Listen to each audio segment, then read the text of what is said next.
should add to Maria's account that when Carol and I got here without passports, it actually was a very nice gesture on the part of the Irish government to arrange it, because they knew that I was coming here as a guest of Amnesty International to speak at a campaign they were conducting, condemning the government for its participation in the globalized terror campaign at Shannon Airport.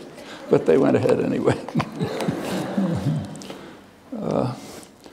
Well, you've seen the title, I guess. It's a question: can civilization survive really existing capitalism?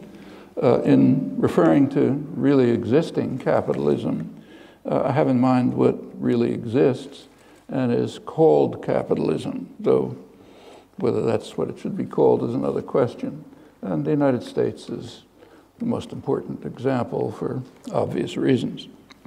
The term itself, capitalism, is vague enough so that it can cover a great many possibilities. In fact, that's illustrated by the fact that it is used to describe the United States, the U.S. economic system, which deviates quite crucially from market capitalism, free market capitalism, as indeed did Britain before it. And in fact, every other developed society. The only societies that could authentically be called capitalism are the ones that had free markets rammed down their throat by imperial powers. They're what we now call the third world, not least for that reason. It's worth bearing in mind how the scale of the departures of really existing capitalism from the official doctrine, free market capitalism. So keep to the United States to mention just a few examples. In the past 20 years, the share of profits of the largest 200 corporations in the United States has risen very sharply, partly as a result of the internet, which was supposed to have the opposite effect, but it's having the effect of intensifying the oligopolistic character of the core U.S. economy. So and in another sector, the largest banks with trillions of dollars of assets have repeatedly merged to become still larger. By now, the six largest, the ones largely responsible for the current global financial crisis, they've increased their assets from 18% of gross domestic product 20 years ago to 63% today. Oligopoly, of course, undermines markets. It leads to automatically to collusion to prevent price wars, which the competitors don't want, and to turn to mostly meaningless product differentiation to try to get people to buy their goods instead of someone else's identical ones. That's done through massive advertising. Advertising itself, which is a huge industry, maybe marketing, maybe a sixth of gross domestic product. Advertising is explicitly devoted to undermining markets. Taking an economics course, you know that markets are supposed to be based on informed consumers making rational choices, which is not exactly what you see if you turn on the television set. Creativity and innovation have also substantially been in the public sector, not much appreciated. So turn to Alan Greenspan, back in the days when he was still revered as Saint Alan. That was before the crash that was caused in no small part by adherence to the fundamentalist market doctrines that he preached. Back then, in his glory days, he gave a speech to editors in which he extolled the wonders of our free market system with a system of free enterprise based on entrepreneurial initiative and consumer choice. But he made a mistake. He actually listed examples. Every example that he listed was a textbook case of the crucial role of the state sector all the way through. There was actually one exception, which was an instructive one in itself, namely transistors. Transistors were developed at a private laboratory, Bell Telephone Laboratories. And the lab was a great lab for a long time. That's when AT&T had a government-insured monopoly over telephone service, so it could therefore impose monopoly pricing. Had great resources, it could use them to establish a terrific lab. As soon as the company was broken up, the lab had to be dismantled. It's still there, but it's now devoted to the short-term applications for the industry. Furthermore, the transistor development, though it did take place in the lab, was based extensively on wartime technology, Second World War technology, which is, of course, all in the state sector. And there was no market for high-end transistors. They were much too expensive. So therefore, the government bought 100% of them. Procurement, incidentally, is a major form of government subsidy to industry. Actually, there's a kind of an analog here in the way the core sectors of the Irish economy have developed. Construction services, very substantially through government kind of procurement, paying them off to do things for which there's no demand. St. Allen's speech, incidentally, was at the same time when he was testifying to Congress and soberly explaining the wonders of the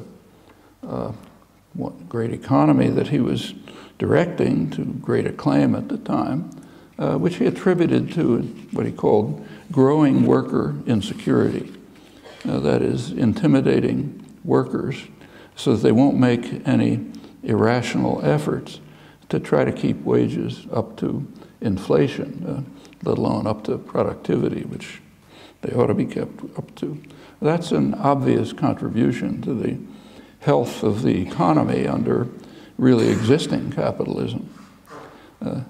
Computers and the internet, and in fact the basic components of the IT revolution, they were in the state sector for substantially for decades before they were handed over to private companies for marketing and profit. That includes the creative and innovative research and development, subsidies, procurement, and other devices. Again, very little role for consumer choice and entrepreneurial initiative, at least in the difficult and risky period, except for the initiative in getting government subsidy for what you're doing. And the same is true of much of the high-tech economy, and it traces far back, actually back to the early days of English industrialization. In one domain, the financial sector, state intervention is notorious, and it's expanded enormously, of course, in the past generation. In the United States, it's hard to remember, but back in the 50s and 60s, during the big growth period, the banks were banks. Put your money in them, they lent money to some presumably useful purposes, that was it. No interstate banks, no financial crises. That changed in the past generation. And now they're firms devoted to complex and risky transactions. And they have grown enormously in the US at the time of the crash, 2007. They had risen to 40% of corporate profits. Now, the way they can get away with this is because they rely very heavily on a government insurance policy, tacit insurance policy. Informally, it's called too big to fail. That provides the biggest banks with great advantages. The scale has been roughly estimated by economists at maybe $40 billion a year or so. However, there's a recent study by the IMF that indicates that that may be a considerable underestimate. I'll quote the business press reporting the study. It says, perhaps the largest US banks aren't really profitable at all, and the billions of dollars they allegedly earn for their shareholders were almost entirely a gift from the US taxpayers in a variety of ways, including bailout, but many other things like cheap credit and so on. That's more evidence to support a judgment by the most respected financial correspondent in the English-speaking world, Martin Wolf of the London Financial Times. He describes what he says is that an out-of-control financial sector is eating out the modern market economy from inside, just as the larva of a spider wasp eats out the host in which it's been laid. It's an observation with a certain grim resonance right here. It is thanks to the lavish contributions of the taxpayer unwittingly to maintaining this destructive system. The term capitalism is also used for many other systems. It's sometimes used for systems that have no capitalists at all, like the great Mondragon conglomerate in the Basque Country, or the worker-owned enterprises that are springing up in the decaying Rust Belt of the United States. Some might even use the term capitalism to include some version of the industrial democracy that was advocated, among others, by John Dewey, America's leading social philosopher in the last century. He called for workers to be, what, in his words, masters of their own industrial fate, and for all institutions to be under public control, including the means of production, exchange, publicity, transportation, and communication. Short of this, Dewey concluded, politics will remain the shadow cast by big business over society. His major work, as some of you know, was on democracy, and that was his conception of democracy. And he was condemning the truncated version of democracy that really existed. By now, it's been left in tatters, much worse than when he described. By now, control of the government, I'm again talking about the United States, but not very different elsewhere. Control of government is very narrowly concentrated at the peak of the income scale. The large majority down below are effectively disenfranchised. That's been shown pretty well by just mainstream political science. It's one of the major topics is investigating the very rich poll data, so you know what people think, and of course you can take a look at policies so you can compare them. And recent research right in the mainstream estimates that the lower 70% on the income wealth scale have essentially no influence on policy. So they are effectively disenfranchised. Influence increases slowly as you move up the rest of the scale. When you get to the very top, they get what they want. There's always been a lot of truth to that, but it's increased enormously during the past 30-odd years of the neoliberal period, really an assault on the population. Very harmful just about everywhere it's been applied. You've suffered from it here. The current political economic system is actually a form of plutocracy. It's very misleading to call it democracy.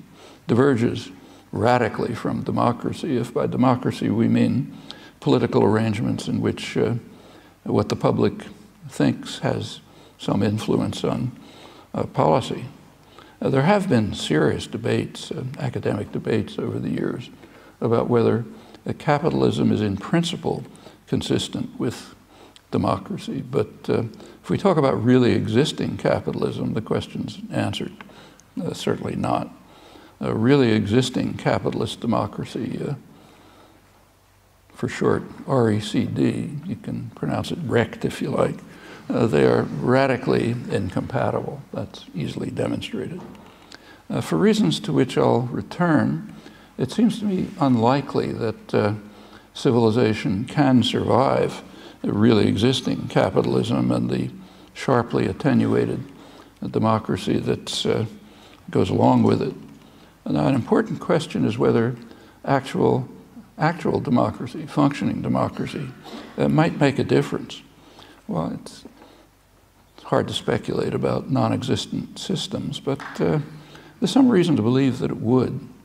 So let's just keep to the most critical, immediate problem that civilization faces. There's plenty of them, but this is the primary one, environmental catastrophe.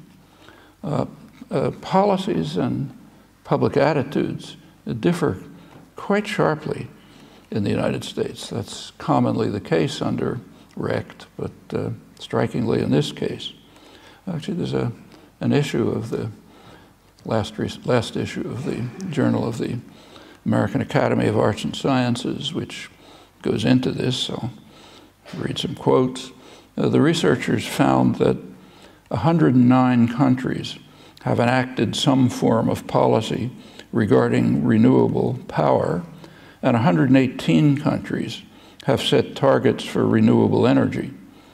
In contrast to this 100 plus, the United States has not adopted any consistent and stable set of policies at the national level to foster the use of renewable energy. Now it's not public opinion that's driving policy off the international spectrum. Quite the contrary. The public is much closer to the global norm than policy is, and much more supportive of actions to confront the likely environmental disaster that we're facing, maybe not too far off, could be lives of our grandchildren. Here's what the researchers found, the same issue. Huge majorities of the public have favored steps by the federal government to reduce the amount of greenhouse gas emissions generated when utilities produce electricity. In 2006, 86% of respondents favored requiring utilities, or at least encouraging them with tax breaks, to reduce the amount of greenhouse gases they emit. Also in that year, 87% favored tax breaks for utilities that produce more electricity from water, wind, or sunlight. And these majorities have been maintained up to the most recent studies. Very sharply different from policies, I just quoted. Well, the fact that the public is influenced by science is deeply troubling to those who dominate the economy and largely control state policy. And it's a very interesting current illustration of that. There's an organization called ALEC, the American Legislative Exchange Council. It's a corporate-funded organization that writes legislation that they try to induce states to adopt.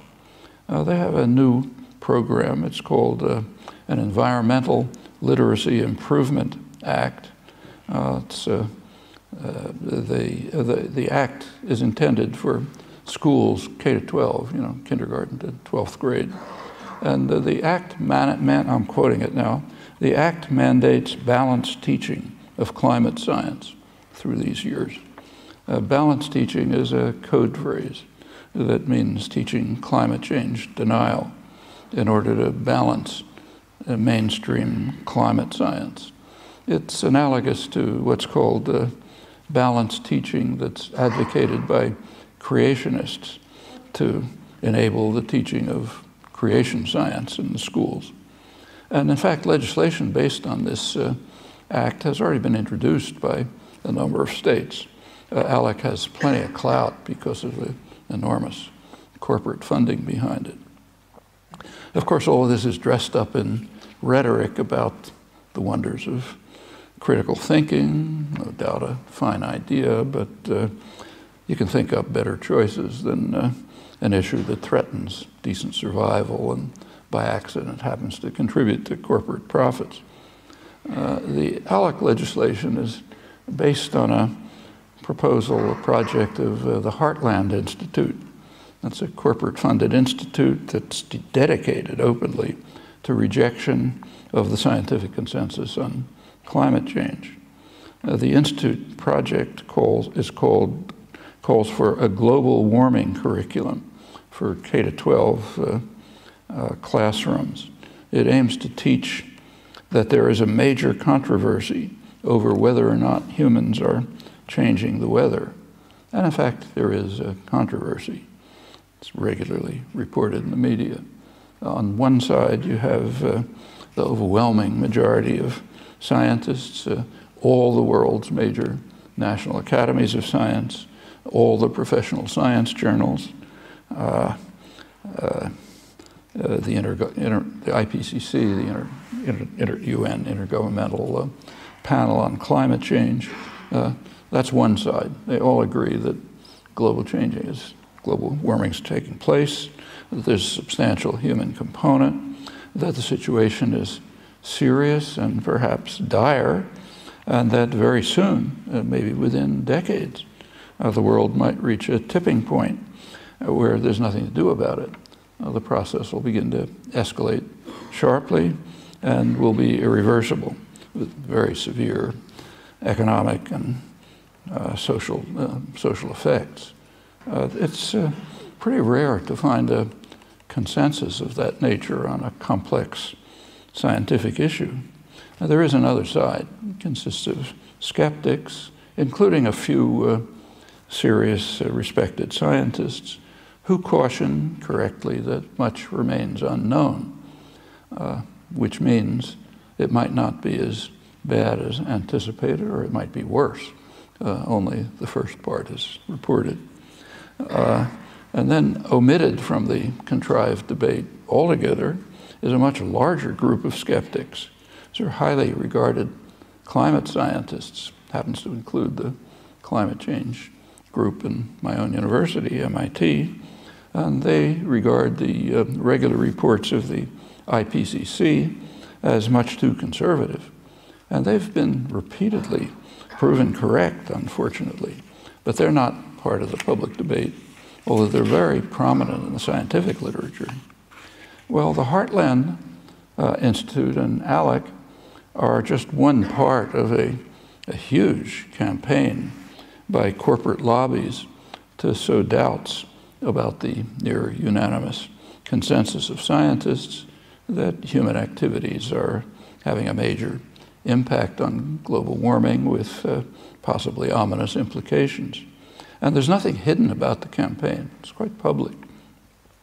It's been openly announced. That includes, of course, the major lobbies of the fossil fuel industry. It includes the American Chamber of Commerce, which is the major business lobby, and others. The efforts of ALEC and the famous Koch brothers you've probably read about, however, are a fraction of what's underway. There's a great deal more which is concealed in complex ways. Every once in a while, something leaks out. There was a story in the London Guardian recently by Suzanne Goldenberg. She finds that conservative billionaires used a secretive funding route to channel nearly $120 million, that's last year, to more than 100 groups casting doubt about the science behind climate change, helping to build a vast network of think tanks and activist groups working to a single purpose, to redefine climate change from neutral scientific fact to a highly polarizing wedge issue for hardcore conservatives. And the propaganda campaign has apparently had some effect on public opinion in the United States, which is a little more skeptical than the global norm, not much. But the effect is not significant enough to satisfy the masters, and that's why you have sectors of the corporate world that are launching their attack on the educational system in an effort to counter the dangerous tendency of the public to pay attention to the overwhelming conclusions of scientific research. A couple of months ago, there was a meeting of the Republican National Committee, if you read about it. One governor, Governor Bobby Jindal of Louisiana, warned the Republican leadership, his words, "We must stop being the stupid party. We must stop insulting the intelligence of voters." But ALEC and its corporate sponsors disagree. They want to go much farther, turning it into the stupid nation. And they're doing it for quite principled reasons. And these are rooted in these central institutions of RECT. One of the dark money organizations that's funding climate change denial is a group called Donors Trust. It's also a major contributor to efforts to deny voting rights to poor blacks in the United States, poor generally. There's a good reason for that. It's perfectly sensible. They tend to be Democrats. If you look at their attitudes, they even tend to be social democrats, welfare state measures and things like that. They might even go so far as to pay attention to science, unlike those who are trained properly in critical thinking by balanced teaching. And these efforts direct attention to another aspect of RECT, which is quite important. Roughly half the population in the United States doesn't vote. And if you look at the non-voters, it's skewed towards the lower end of the income scale, heavily in fact. And overwhelmingly, they identify themselves as Democrats, and their attitudes tend towards social democratic. There has been no serious inquiry into why they don't vote. Probably one reason is the many barriers that are placed in their way. These are modern versions of the old poll tax and other devices that were designed to keep the rabble in their place. But it's likely that one reason is that without studying the professional literature, they just know that their opinions don't matter, even if expressed in the ballot box. So why take the trouble?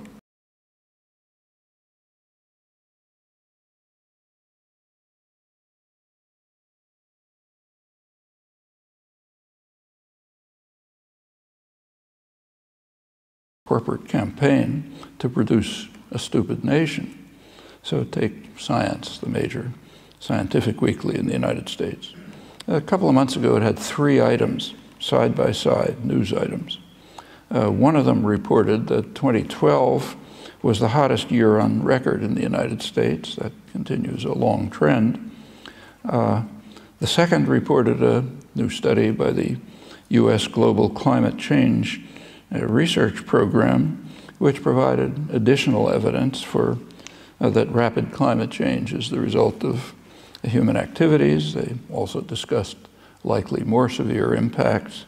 And the third news item reported the appointments to chair the committees on science policy that were chosen by the U.S. House of Representatives. Now, the House of Representatives is overwhelmingly Republican, though the votes for House are overwhelmingly Democratic. Last election was striking. That's another consequence of the shredding of the political system.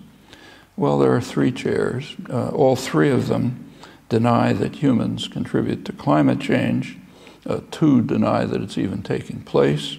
The same issue of the journal has a technical article with new evidence that the irreversible tipping point may be much closer than anticipated. That was followed a couple of weeks later by another report in Science that underscores the need to ensure that Americans become the stupid nation. This report provides evidence that even slightly warmer temperatures, less than anticipated, could start melting permafrost, which in turn could, it's well known, could trigger the release of huge amounts of very dangerous greenhouse gases, worse than carbon dioxide, which are trapped in ice. So it's best to keep to balanced education, at least if you can face the grandchildren whose lives you're destroying. Well, within RECT, it's extremely important as an institutional necessity that the U.S. become the stupid nation, not misled by science and rationality, in the interests of short-term gains of the masters of the economy and the political system.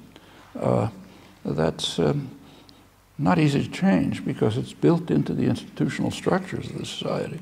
Actually, these same people who are making these decisions in their individual lives may be contributing to environmental groups. They can read the science journals as well as anyone else. But in their institutional function, they're bound by the structure of those institutions, which again makes it very hard to change and explains why policies like this are necessary.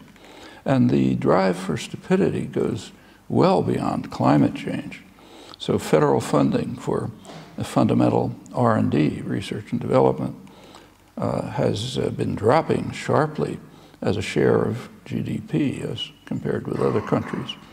The editor of Science, leading science journal in the US, he describes the government as deranged, sacrificing tremendous future benefits on the altar of short-term profit and delusions, and they are delusions, about debt, which are driven mainly by the financial institutions, much as in Europe, where in fact it's even more severe than in the United States.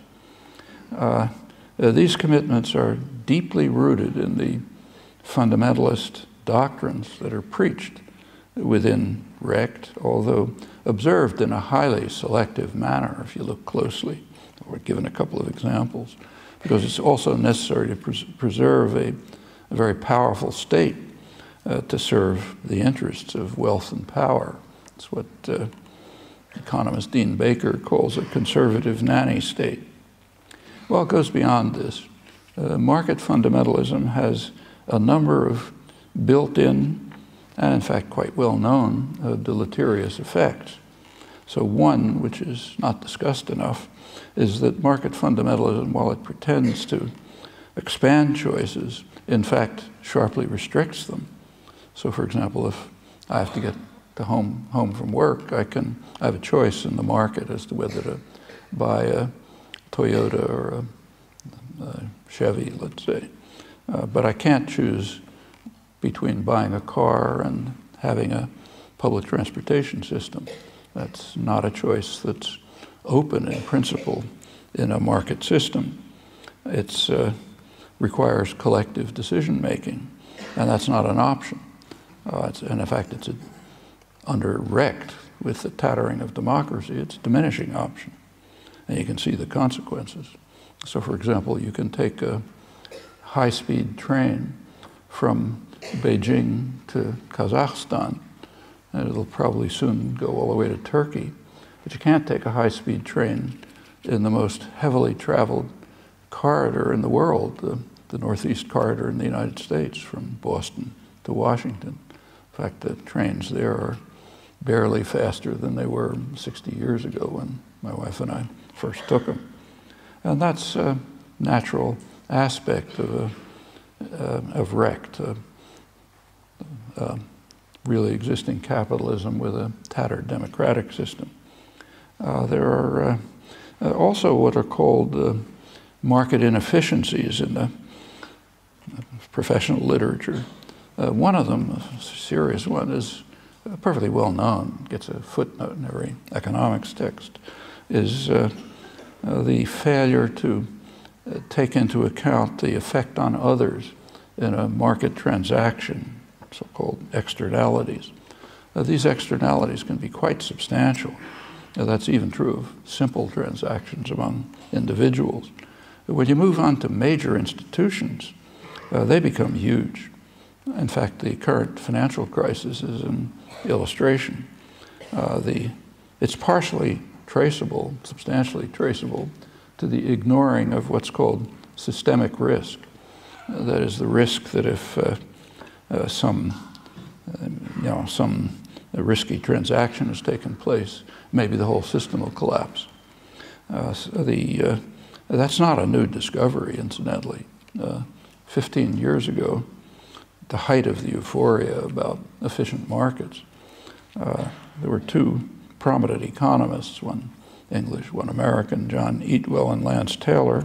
They wrote an important book, Global Finance at Risk, in which they spelled out the consequences of these market inefficiencies, and dire consequences. We're now living with another one. There'll be worse to come.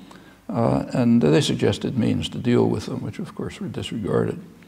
There's another major international economist, David Felix, has been warning about this for many years, ever since the liberalization of capital in the 70s. He's been warning that the increasing frequency of financial crises during the period of financial liberalization could terminate in an uncontrollable one. And he had good arguments for it. In fact, there was plenty of evidence that was beginning to happen.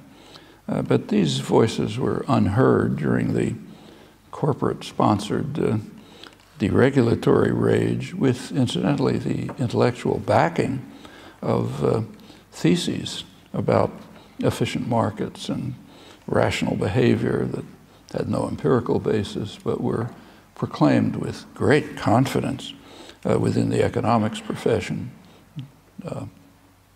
between every two market collapses. The minutes of the Federal Reserve, the U.S. Central Bank, which are released after 5 years. It's quite an open society, the U.S. You can learn a lot about what's going on. They've just released the 2007 transcripts, and they make interesting reading. 2007, the whole system was crashing. But here's a group of very distinguished economists and major banking system professionals. They couldn't see that the huge housing bubble, which is based on no economic fundamentals, by then it reached $8 trillion of meaningless paper money, that it was happening. There's nothing in the transcripts to recognize what's happening before their eyes. And there's a good reason. There's a religion. The religion is market fundamentalism. It preaches that markets are efficient and investors are rational. So what's happening can't be happening. So therefore we march ahead into the next disaster. Well, after the predicted disaster occurred, there were a few people predicted it, leading economists, again, right in the mainstream, reported what they called an emerging consensus on the need for macroprudential supervision of financial markets. That is, paying attention to the general stability of the financial system and not only its individual parts. Two prominent international economists stated that there's a growing recognition that our financial system is running a doomsday cycle. Whenever it fails, we rely on lax money and fiscal policies to bail it out. This response teaches a lesson to the financial sector. Take large gambles, get paid handsomely, and don't worry about the costs because they'll be paid by taxpayers. And the financial system is thus resurrected, they say, to gamble again and to fail again, worse each time. The official of the Bank of England, who's responsible for financial stability after the later crisis, described it as a doom loop. Well, there is legislation being considered in the United States. It's the so-called the Dodd-Frank bill. It's supposed to put Band-Aids on the sores, doesn't go very deep. But it's, as always, being whittled down by armies of corporate lobbyists who are not countered. There are no lobbyists for the public interest under RECT, just for the banks. It's very unlikely that much will come of the legislation after they're done with it. So we'll march on to the next and probably even worse crisis. It's been a regular occurrence over the past 30 years, ever since Reagan in the United States, and none before, no crises before because the New Deal regulations were in place, and there were capital controls on international financial flows up until 1970. incidentally under IMF rules, which still exist. It's now forgotten, but they are in fact being instituted again, most recently in Cyprus, to try to overcome the latest European catastrophe under the suicidal policies of austerity during stagnation, which fail miserably every time they're applied, although failure is a misleading word because they work quite well for the designers of the policy. They just fail for the people, general people, and that's a significant fact. Actually, there's an interesting booklet that just came out in the United States, published by the Economics Policy Institute. It's the major source of regular economic data about the state of the economy and working people. The pamphlet's called Failure by Design. They review the policies of the past 30-odd years, the neoliberal period, and they review I won't give the data, they review what's familiar from what's happened to the public over this period. The enormous, tremendous concentration of wealth way at the top tenth of 1%, stagnation or decline for large majority, a deterioration of relatively weak benefit systems, and so on. The pamphlet is called Failure by Design. But they point out the design, because there always were alternative policies, and the well-known ones. But they point out that's a class-based failure. For the designers, it's a fantastic success. You know, they're richer than imaginable and doing better all the time. Every time there's disaster, they come out better. Corporate profits, for example, are at record highs in the United States. Corporations have so much money, they don't know what to do with it. They don't invest it because there's no demand, but so they use it for financial speculation, and the banks are bigger and richer than before the crisis that they caused. So it's failure by design and class-based failure, and pretty much the same is true of Europe. You should be careful when people talk about these as failed or, as I just did, suicidal policies. Well, there's a far more serious example of the danger of ignoring externalities, the ones that are dismissed to a footnote under market fundamentalist doctrine, and that's the environmental catastrophe. Here, the externality that's ignored is the fate of the species. And in this case, there's no one to run to, cap in hand, to be asked to be bailed out. Taxpayer can't help on this one. Well, these consequences have very deep roots in Recht and its guiding doctrines, which also dictate that the masters will make major efforts to escalate the threats, even though they're quite aware of them. Again, institutional fact. That's one reason, and not the only one, why it seems quite unlikely that civilization will survive Recht without serious blows. Well, if there are historians in the future, there may not be, but if there are, they're going to see they look back on this period, they're going to see a very strange phenomenon developing under our eyes. With eyes open, the world is marching towards serious disaster. No secret, eyes open, facts are there, read it right in front of you. And there are, of course, efforts to counter it. They vary, and they vary in an interesting way. The most far-reaching efforts to counter the crisis are found in pre-industrial societies, what are called primitive societies, where they don't have the benefit of education. Indigenous societies, tribal societies, First Nations, and so on. And the most strenuous efforts to escalate the threats are in the most advanced, most educated, richest, and most powerful societies. So take the Western Hemisphere. Ecuador, which has a large indigenous population and is an oil producer, is undertaking efforts under the pressure of the indigenous population to get support from Europe, which they surely won't get, to leave the oil in the ground where it ought to be and turn to other forms of growth and development. That's the poor, uneducated, indigenous societies. Bolivia, which has an even bigger indigenous population, is way in the lead internationally in doing something about this. Then you go to the other extreme, up north, United States and Canada. They're racing madly to try to get the crisis to be as rapid and as extreme as possible.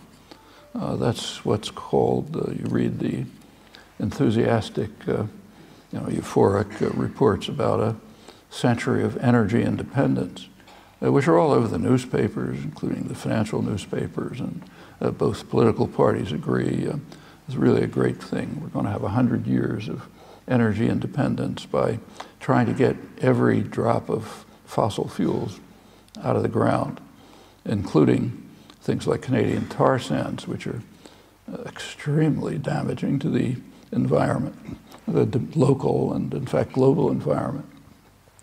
But we got to do that. And the energy independence is almost totally meaningless.